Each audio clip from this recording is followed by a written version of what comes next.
Thank you, Jory, for setting this up and getting us off of the previous Teams. Yes. This is being recorded, right? I love Teams. Correct. Cool. So we have, let me find the, first of all, how's everybody doing? Good, thank you. How are you? How's everyone else? 5-star Wednesday, as far as I'm concerned. All right.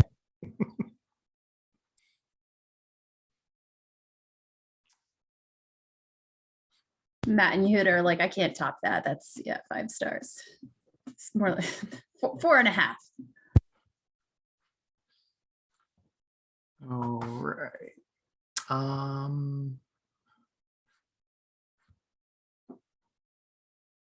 So I'm getting used to the UI. I think that will do it.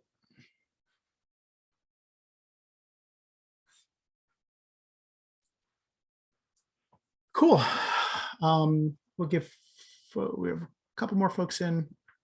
Hi, Vicky. Hey, man.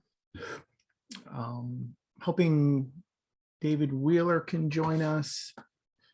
I don't need to remember to record anymore because it's automatic.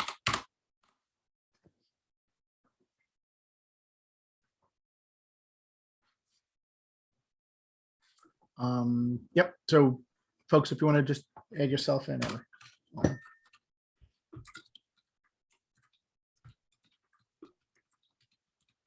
David might be double booked today. I'll see if I can ping him.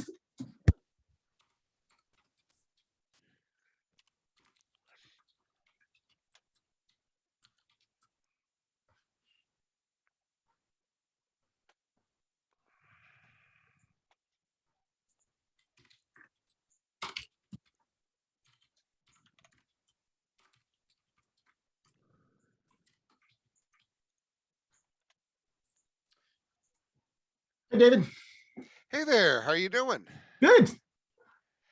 Wow, I like your backdrop. Yeah, and this is the real deal. This is not a looping video or anything. It's a nice day, so I'm going to work on my deck. That is terrific. Are you working on your deck? No, I'm not working. Well, oh, English, you are a horrible language. I am performing work. I am performing work, and while I'm performing work, I'm performing it while I'm sitting on a chair that is sitting upon my deck.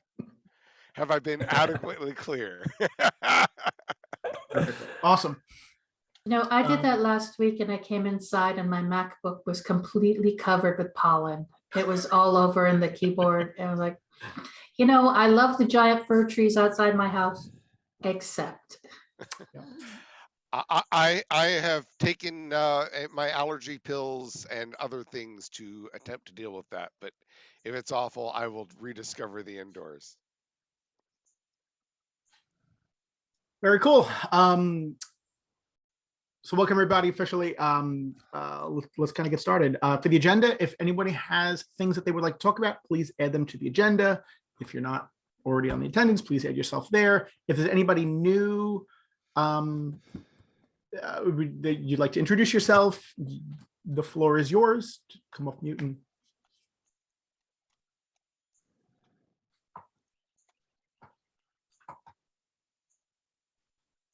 Wow, do we really have no new friends today?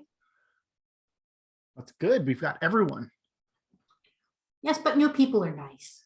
People is good. Awesome. So last time we said that we would kind of continue the conversation on updating dependencies log for the 42% issue. So let me see if we can refresh our memory of this. Yeah, would you please? The 42% is there's a large number of people who have not updated. Is that the point? I think that's what it means. So I'm trying to find this in cache. I don't see the 42% quoted below, which makes me confused. That's the only time that phrase 42%. Oh, shows okay. up. So we have a lot of systems that continuing to use no. Okay, right. So I think this was I don't know who said it, but the 42% of systems are still using a vulnerable version of Log4j. And what can we do to reduce that? We can, if it would be helpful, we can come back to this one later if it just takes some time to get thoughts out.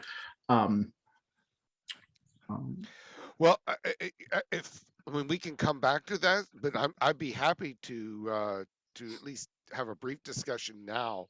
Why don't we have a brief discussion now, and then we can circle back if we have time. But I can tell you one of the main way. So I'm going to pitch the main issue here is that developers aren't checking, aren't updating.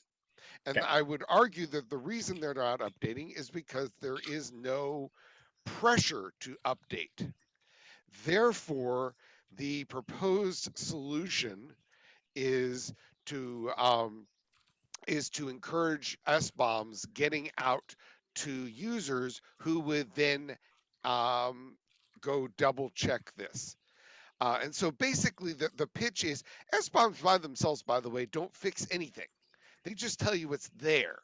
But the argument for having them is so that some people will look and start providing back pressure back on the developers, saying, "Why haven't you fixed this? Why haven't you fixed this? It's it's been vulnerable for 3 years. Why not?"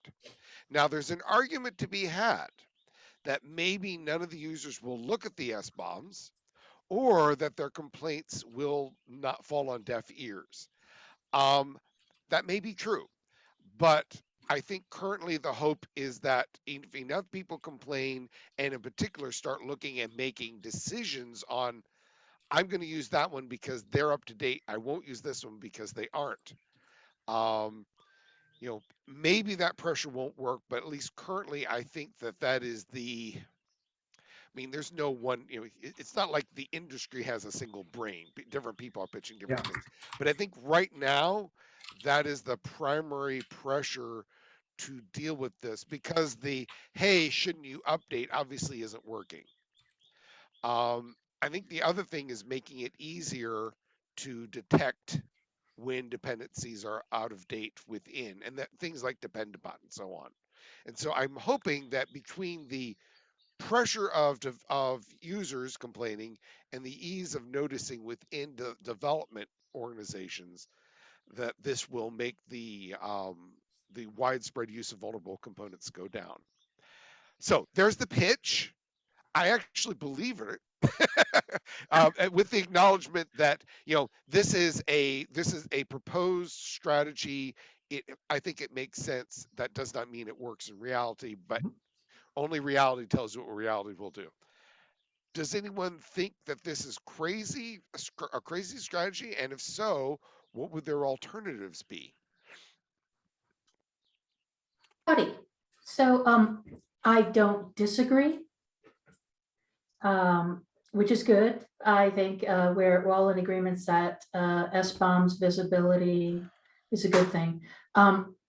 But you can't have, there's a difference between making SBOMs available to users and making SBOMs at all. And that is the actual hump you've got to get over here, is making it easier for projects to create SBOMs and then have them shared by default or what have you within a part of the release process, etc.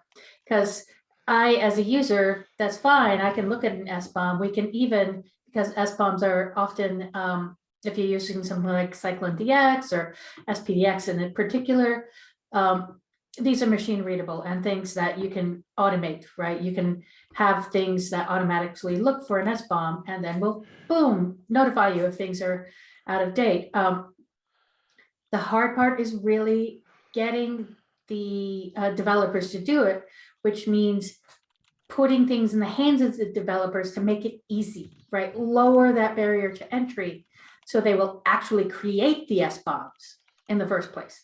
And everything then can fall out from there. But right now, I think we've got a lack of awareness from rank and file developers around SBOMs in general, and especially how to do it. And that's something that I think that working with SPDX and others to create that tooling, or to find that tooling and repurpose it, or working with our tooling working group to create that tooling. I think that's what we really need, because at the moment we spend a lot of time talking about, fixing vulnerabilities, but not a lot about the beginning start part of that supply chain, which is even identifying what that chain is. And almost every company I work with, you ask them and they're just like, oh, you know, right? They just don't know. And so what can we do to make that easier? And then we can use that as a building block to identify those threats and raise that red flag, and then bring that pressure and send pull requests as necessary. So if you don't mind, I would like to characterize what you just said as you're not disagreeing with SBOMs being a pressure. What you're arguing is a precondition for making that happen is to make it easy for them to be generated. Is that a fair Is to have SBOMs. I'm not disagreeing that we should bring pressure for SBOMs. What I'm saying is that the precondition is to have SBOMs at all. Mhm. And then the precondition to that is making SBOMs easy. So let me play. I'm not sure if I'm playing devil's advocate or this is, or if I think SBOM solves a part of the problem. SCA has kind of been around for a while. It's, you know, between Dependbot and like dependency track, dependency check, and like 1,000 other, you know, services in the space. Knowing, if you're interested in knowing what you have, like, the bar is actually quite low. And it doesn't mean to say that every organization does anything here, but like if they wanted to try it, it's not actually a giant lift that they need SBOM in order to do. There are other solutions there. SBOM provides the way that I can tell you in a structured way so that you can make policy decisions on it. I've never, so I'm going to have a couple different points and I'll tie them all together. Services, like backend services, I haven't heard any talk, and maybe it's just I haven't heard it, but any talk on SBOM for services being communicated out. I think that would be interesting, because that means that when I go to whatever Facebook, somehow I can see that Facebook is using, you know, whatever Log4j version vulnerable, and I'm not sure what I could do in that case, but I could at least be upset. That might be interesting.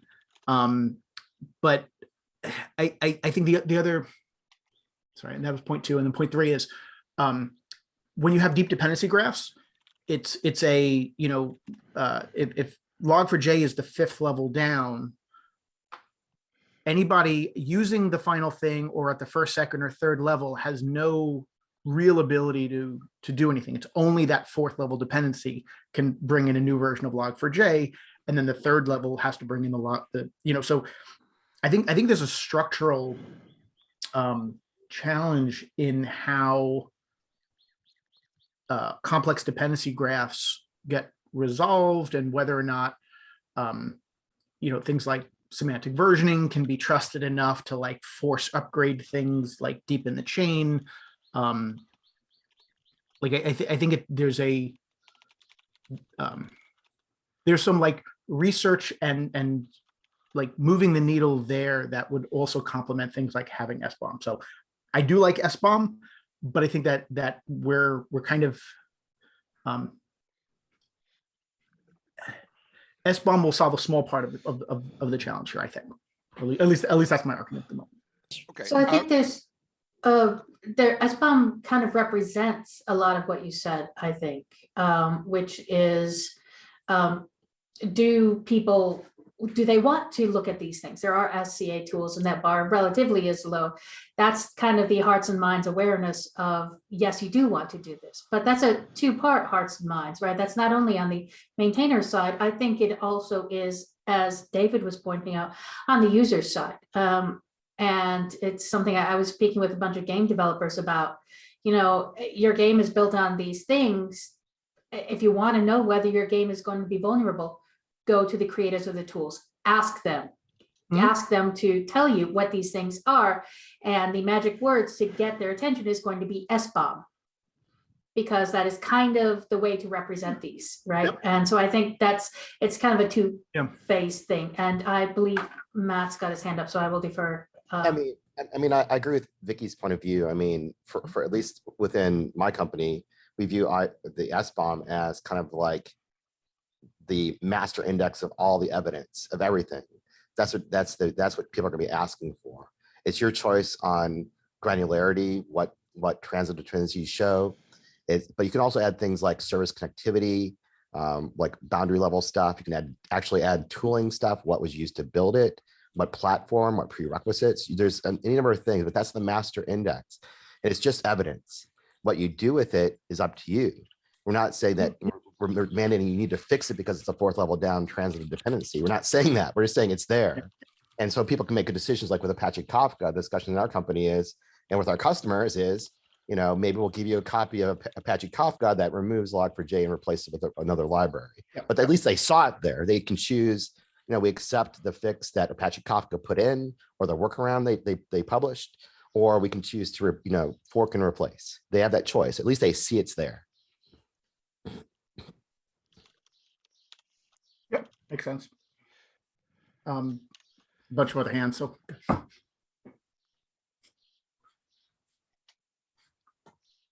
Vinod? Vinod is next. Sorry, yeah, I just want to add what Matt said, right? There are SBOM standards which also support services and other concepts like what Matt already mentioned, right? Especially in Cyclone DX, there is more options how to define an SBOM. And I do believe there is a value with the dependency tree, irrespective of if it is a log4j 10th or 11th transitive dependency. It's important to identify how it is being derived. In some cases, you may have to have a dirty patch. You may not have a direct dependency update. So, I think it's important to have that visibility with the dependency graph, in my opinion. Yeah.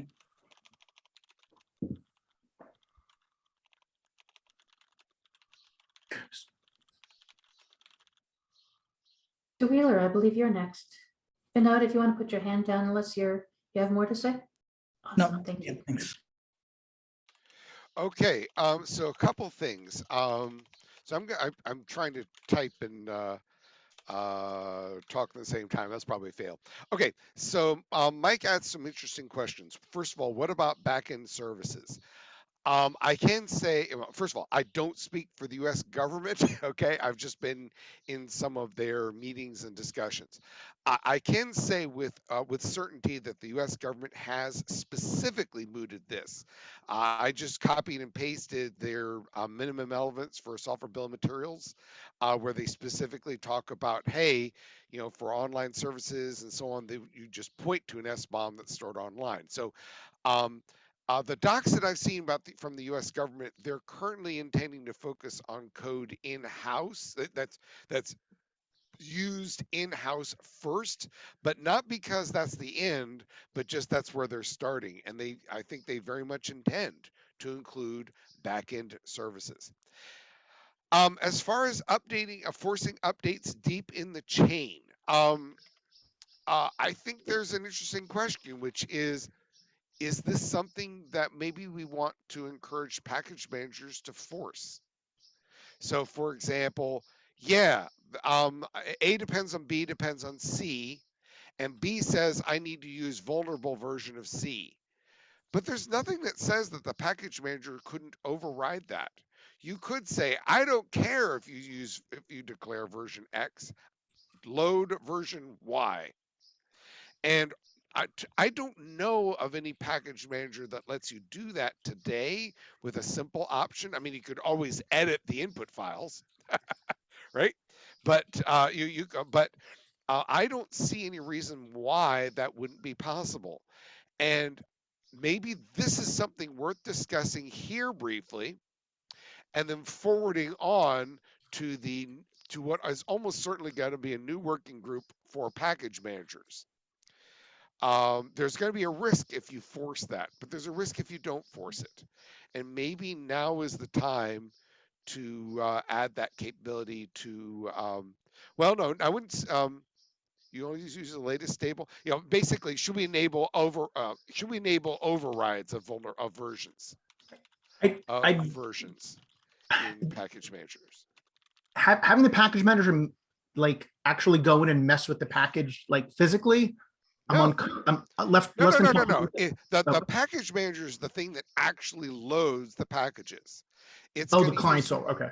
Okay, the client. Okay, if it has data that says use version 3, and version 3 is vulnerable, you could have an override that says don't ever use version 3. Use version 4. Now there's risks to this Yeah. because Oh, yeah. version 3 is probably what was tested. On the other hand, version 3 is known bad. Why are you using the known bad component? So I think that this is something. I think this is one of those tools in the toolbox that maybe you don't use normally, but maybe it would be worthwhile having it. Now, my apologies. Somebody said, "Hey, it's often not true that the component is vulnerable." Matt, was that you? Matt R? I put that in. Okay. Okay. Well, whoever said it. I mean, so I'm gonna say that is absolutely true. Good luck being certain of it. Oh, absolutely. Yeah. So where I was going there is that we naturally, if the true vulnerable is here and the potentially vulnerable is here, then we waste like 95%. We spend 95% of our effort for no value. If the true value is here or the true value is here and the what we show is like there, we waste 5%. That's probably fine. But I don't know what that is. And anecdotally, I think it's significant. It's not 5%. It's like 50%. Yeah, how's this? Just within the applications I've done, I'm sure you can find some exceptions, but I have found that making certain that that particular vulnerable component is never used in the vulnerable way is typically far more expensive than to just do the stinking update. That's exactly the argument I use. Yeah. Yep. Especially in the presence of dynamic loads. Okay, nobody calls it. Well, nobody calls it statically, but most languages have a way of calling things dynamically. Are you sure it didn't call it dynamically? I don't have any tools that do that because it requires the ability to be a human. Great. but then would things and now we're right below the rabbit hole. Things like I guess tree shaking, but in the context of disconnected dependencies or dependencies that like, if you could have your entire app and like shake all the things that are never called from it. Yeah. Even at runtime, I don't know how that would work at runtime. But like you could actually say, yeah, I have a dependency on log4j, but it like literally is not in the final thing. Because it's not being called and the machine has kind of exorcised it. I mean, I think it's more of a research area. I don't know of anything that does this well today. Yeah, I think one of the challenges is that some vulnerabilities are the absence of something. Well, yeah, that's true. Like a lot of vulnerabilities, the solution is you add a check. Where is can you get so so I'm not saying it can't be useful, but is something missing? So it could be useful, but I think the point is valid. It's absolutely true that just because you use the component doesn't mean the app is vulnerable. Yeah. But it is. It's so hard. And to be honest, and maybe this is an additional issue. If you have a lot of vulnerable components, I view that as a code smell, as it were. So if you've got a lot of vulnerable components, even if that one's not vulnerable, you probably have something else that is. Sorry, other folks have their hands up. Yeah, I'm done. No?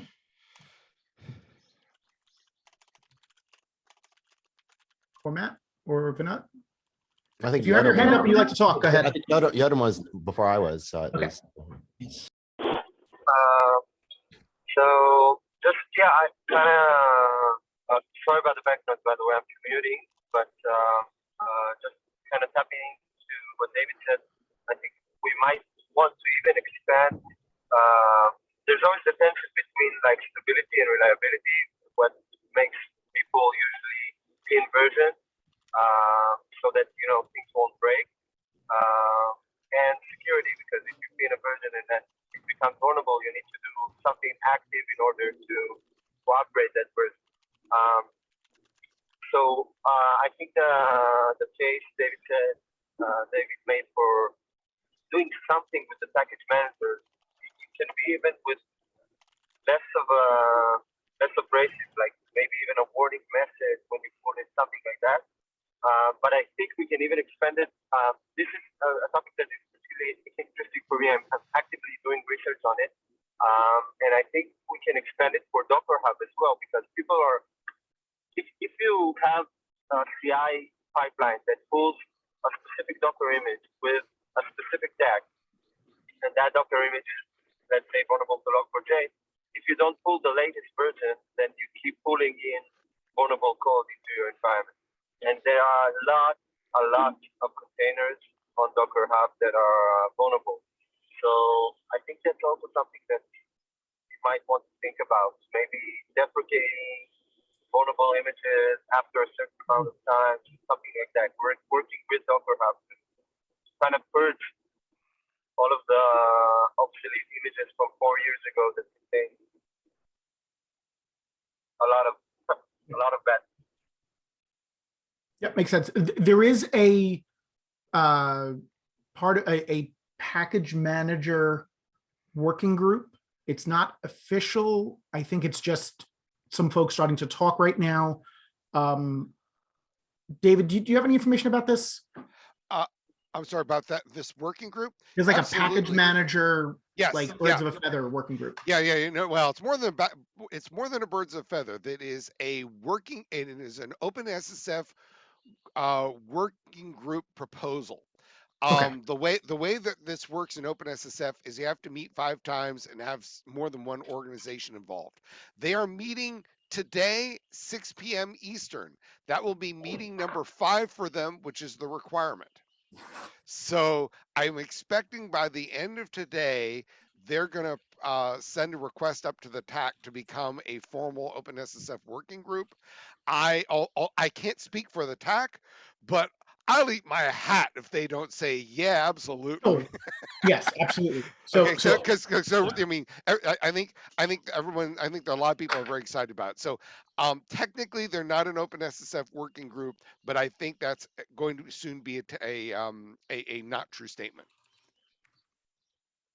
So can't guarantee. TAC decides what it wants to decide, but that would be my expectation. So here's what I would suggest. I mean, I am all for discussions that lead, that reveal issues, but I think maybe what we ought to do is try to take this discussion, summarize it into a proposal off to that other working group, and basically saying, hey, we had this discussion. For example, I think the idea of an option that says, update to, if you got a vulnerable version, update to the update at least to the not vulnerable version as minimally as you can. That's a risk to do that. It's also a risk to leave things as they are. And so I think enabling people to do that is something a package manager could do. Yep. And maybe I'll jump in the queue, so before, but I actually oppose that point of view. I like determinism. If I pin to a version, just the preeminent thing I'm asking for, and I'm thrilled the package working group's getting started, is uniformity of metadata, uniformity of hashing, fingerprinting, and having the package managers provide me a clear way to get the bill of materials for each package and enforce bill of materials for on package version releases submission.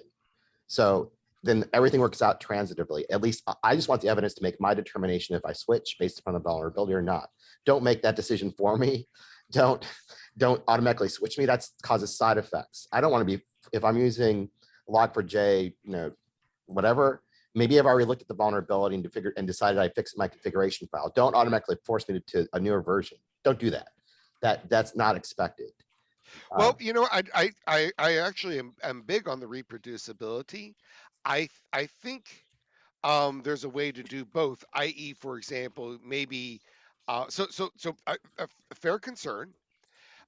Maybe what we want to do is something like you generate, please generate an override file and then use the override file. Yeah, I think let's leave that. I think, I'll just voice my resistance to that because of the side effect issues. So I'll leave that to the package group, feed that as input to them, but I will definitely oppose that from any number of use cases. So. Well, I am not arguing that this be the default, for example. I mean, see, because you basically invalidate all unit testing, all build verification testing, all staging testing, everything. So not if this is done before you build and do the tests. Yeah, if you're doing this after the test, that's a screw up. I think that this is absolutely worthy of hours more conversations about the pros and cons and defaults and trade-offs and whatnot. I think it's important to have that conversation. So, yeah, well, all voices should be in there. Vinod, did you have another comment? Yeah, I just want to add to what Matt mentioned. Like, I also think that wherever it's possible, we should have more deterministic build, but even there are build tools, they don't support like deterministic build by default, right? Like, I think good example is Maven. Even Maven, you can override the transitive dependency, but as a software producer, you can also write test against it, right? That there can be scenarios where you may be forced to override a transitive dependency because the direct dependency may not have a patched version available, right? So I think we should consider that option as well. I don't think that is a completely bad option, but I think that could be a potential option as well. Yeah, I think that the interesting solutions I saw in January in Log4j were companies that actually used, basically for dynamically pulling libraries, they use, like for Java, they use JNDI. They basically took that when those pulls are made to a name, a library name, they did an automatic replacement. So they didn't call out to the package managers. They called out. They basically did a rename, and they pulled out to a fixed version. So that was actually, there's some interesting things you can do. The question is, who should be doing those things? What hands should that decision be made? Where should it be made at? Yeah, and by the way, I do believe in determinism, and I've been long pushing for verified reproducible builds, so I don't want to screw that up. But I don't think we have to have. I don't think it's an either or. I think I think there are ways we can have an and. Basically, creating the overrides, you store that. Now you can deterministically override. Yeah, the beauty of SBOM, right? Even if you override or whatever you get, you are getting SBOM with what I actually use in the build process, right? Like, so you technically capture all the evidence of what went inside in the SBOM itself, right? Like, and yeah, you can validate that. Yeah. Mm-hmm. Yep. As we move this forward, I just had a comment. We should connect with the Dependabot folks at GitHub, since this is the product. And if the product is not full, like the problem obviously is not solved. So it would be good to understand what the challenges there are on adoption. And, I know for some of my projects, like they're in maintenance mode. I'm not going to,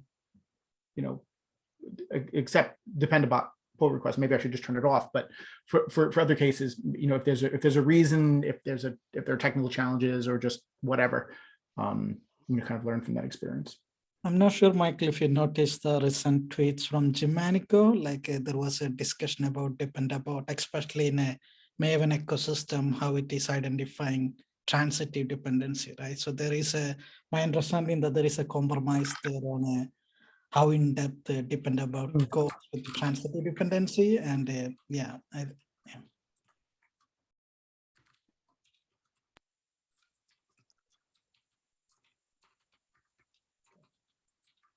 Cool. Okay, so I would propose that, either we work or next meeting we try to turn this into a proposal once there's a working group to propose to, and that means that the ideas are not lost. I'm not sure this is the right group to do it, but I think we're a decent group to at least capture ideas, including Matt's concern about reproducibility. I actually agree with him. We do not want to screw that up, and so so I would say let's create a proposal to send elsewhere. I just don't want to be lost what Benoit was pointing out, and I was kind of alluding to, which is the SBOM. There are features in different formats, and SPDX I think is going to align with CDX, but listing of tooling. So I think that we should be fighting for things like inclusion of services, connectivity, where your Swagger APIs, detecting your connectivity to external things. Identifying tooling, what tooling did you use to build? What scanning tools did you run during your build process? These are things that are left out. We strictly look at the components, but in terms of security threats, telling people what we use to look for those threats, we should be advocating here for looking at those things and including those in the SBOMs as well. So there's a separate parallel effort, and I don't know how these two are all going to align over time, but the effort is SCIT, SCITT. My internalization of what SCIT provides is that collection of assertions about the activities that took place in order to build. So an SBOM is would be a part of SCIT. It would be the assertion that this is what makes it up, but also would be the results or summary or an assertion that a static analysis tool was run and what tool that was and what rules and what version and all that stuff. As different names, I agree with you completely. There should be a thing that has that information available so that you can say more than just your product, your thing includes log4j, but like everything that went into it, including, yes, tooling, services, all stuff like that. Link? I will find a link. Okay. This is what used to be called Skim. Oh, okay. Yeah, Right, it's just a renaming because naming is hard. Yes. Okay. Yeah, I'll find it and throw it in. Cool. Is there any other discussion on this topic? Wonderful. Cool. Next topic, just a quick update on the metrics.openssf.org. Thank you to Vinod and Christine, who will be joined by Jay and Azim to kind of drive this forward. And this is determining like what the future of metrics.openssf.org should be, not at a technical level, not at a like tactical level, but more at a strategic, like, should there be an aggregation layer of security metrics broadly? Should that be part of LFX security? Should that be part of scorecards.dev or deps.dev, something else? We can repoint domain names. That's the easy part. It's like, but where is the guts of this work actually gonna occur, and who's gonna drive it forward and be responsible for keeping it up to date and taking feature requests and basically doing all of that. So I think Vinod, I think we're going to try to meet over the next couple of days. Sorry, we had to change the we had to reschedule from yesterday. But yeah, I think that'll be. I'm looking forward to making that move forward. If I may, I think the answer is yes. There should be a way of aggregating, and there should be an API to get that data. Absolutely. Yep. And we should be a way to get for all open source software. Yeah, completely agree. And I think once we have that, it opens up things like what should the package managers do, and like, there's like once we have a stable, like trustable, like thing that will be available long term and not a proof of concept. I think it opens up lots of doors and lots of arguments into, is this the right metric, and does this metric show the thing that I expect it to show, and all of that stuff. And that some of it comes into the security insights stuff. I don't see Luigi on the call, but I know I think he's presenting today actually on the security insights work. So that and lots of other things appear to be aligned. So we're good. Anything else on this topic? Wonderful. Alpha Omega, I just have a couple quick updates. One is that we are starting to interview. So we have, I think, Joy, I think we have three interviews set. We have Four. four. Awesome. So hopefully we'll get those done in the next week-ish, 10 days. 2 weeks. 2 weeks. Cool. So looking forward to staffing up and being able to kind of show real value. We have another announcement which I can't announce officially yet, but next time we meet, it'll be official and it'll be our first alpha engagement. What else? That's it for Alpha Mega. Any questions there? We did have a public meeting on the last week. I think it was last Wednesday. And there was actually pretty good attendance. So for those of you who were there, thank you. And we're going to be holding that monthly. So the invite for that is on the OpenSSF community calendar. Questions? Anything?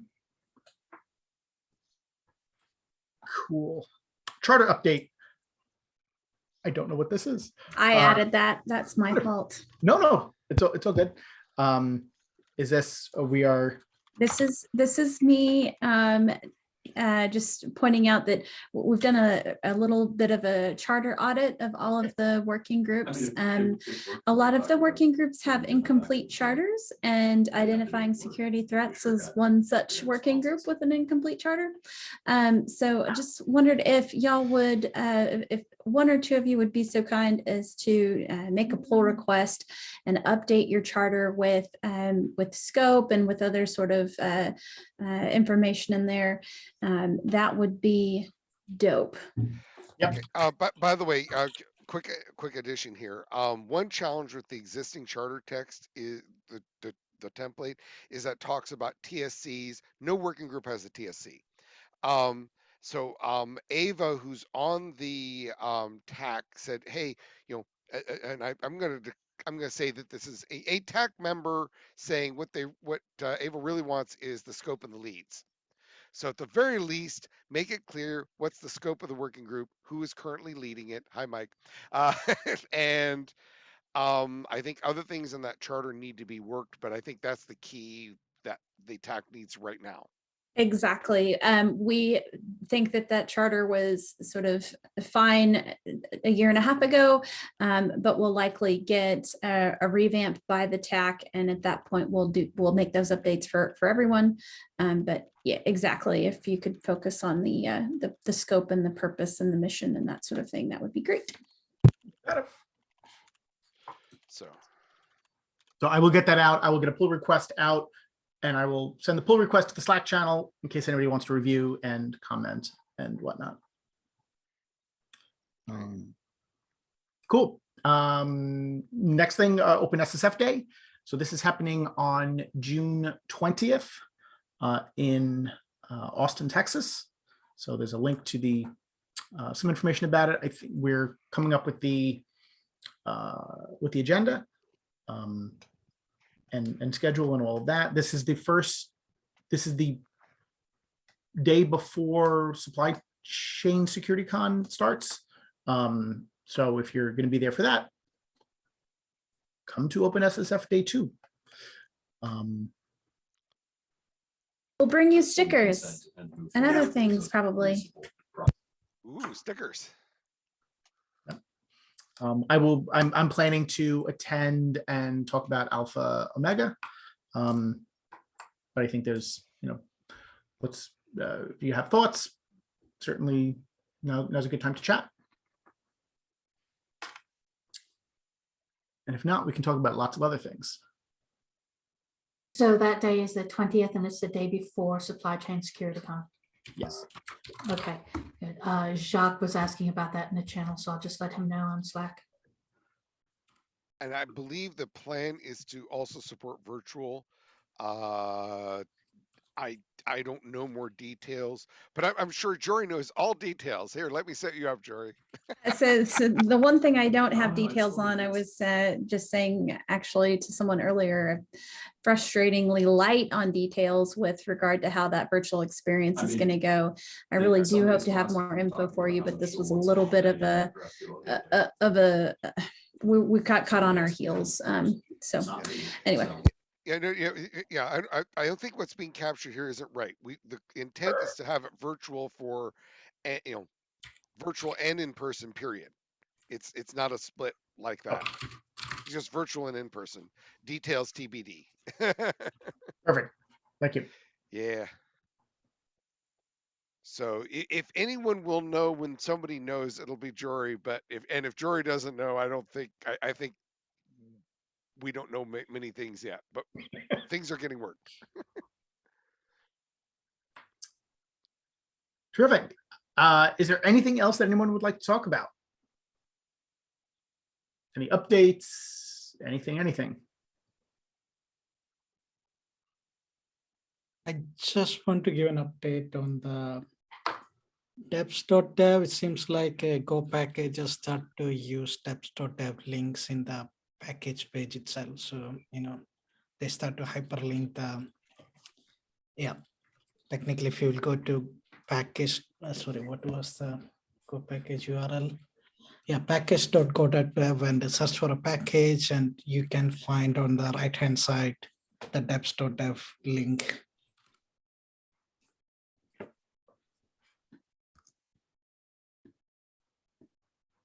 Well, the deps.dev is pretty much just the dependencies, not a lot of security metrics. Just provide security metrics with the OSV databases. If you go to Scorecard, you can see so many security advisories there for Scorecard. Like I think there are 2 advisories, but they're 2, right? Like,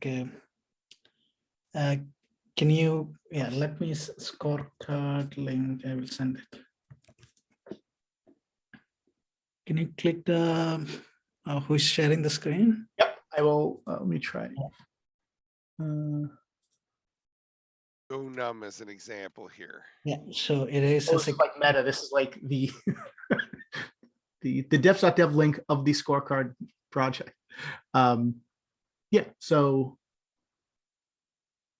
it will show the security advisory. I believe it's from OSV, which is aggregating GitHub advisories and all other places, right? Yeah. No, this is good. I mean, and Scorecard is already integrated.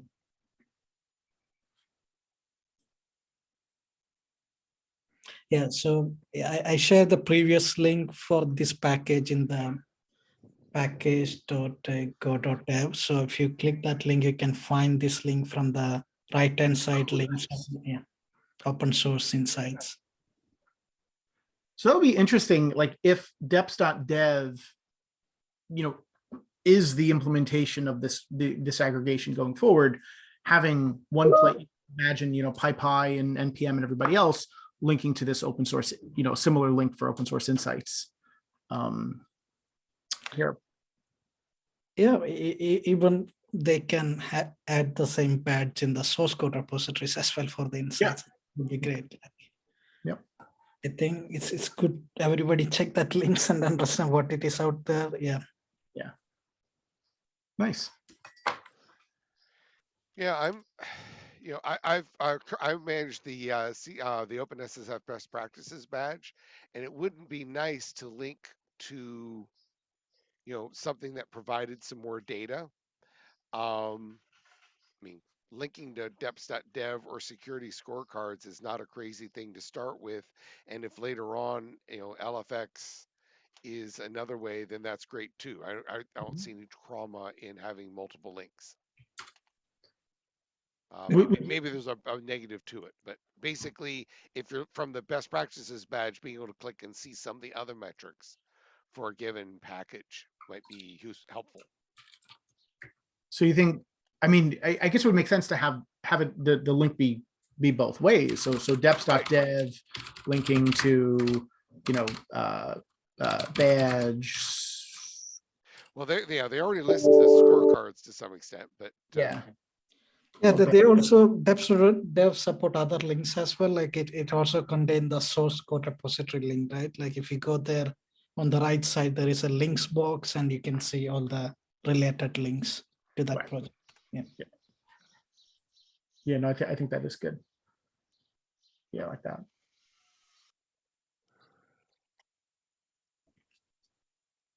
Yeah, I like it.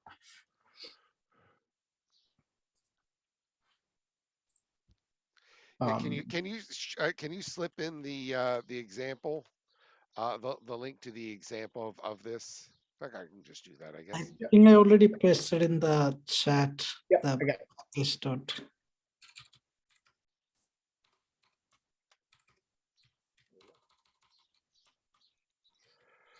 Cool.